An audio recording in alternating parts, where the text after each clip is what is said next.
ഞാൻ അങ്ങയുടെ ശക്തി പാടിപ്പുകഴ്ത്തും. പ്രഭാതത്തിൽ ഞാൻ അങ്ങയുടെ കാരുണ്യം ഉച്ചത്തിൽ പ്രകീർത്തിക്കും. എൻ്റെ കഷ്ടതയുടെ കാലത്ത് അങ്ങ് എൻ്റെ കോട്ടയും അഭയവുമായിരുന്നു. മർത്യൻ ഒരു നിശ്വാസം മാത്രം, വലിയവനും ചെറിയവനും ഒന്നുപോലെ മിഥ്യയാണ്.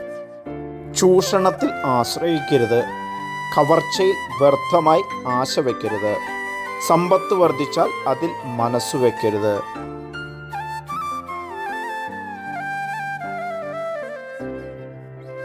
ദൈവമാതാവായ പരിശുദ്ധ കന്യകാമറിയമേ, ഈജിപ്തിലേക്കുള്ള പ്രയാണങ്ങളിൽ അവിടുന്നും അന്യവിരക്ത ഭർത്താവായ മാർ യോസേഫും ഉണ്ണിമിശിഹായും അനേകം യാതനകൾ അനുഭവിക്കേണ്ടി വന്നിട്ടുണ്ടല്ലോ.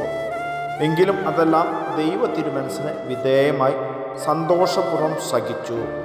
ഞങ്ങൾക്കുണ്ടാകുന്ന ബുദ്ധിമുട്ടുകളും ക്ലേശങ്ങളും ക്ഷമാപൂർവ്വം അഭിമുഖീകരിച്ച് സ്വർഗത്തിൽ എത്തിച്ചേരുവാനുള്ള അനുഗ്രഹം പ്രാപിച്ചു തരണമേ.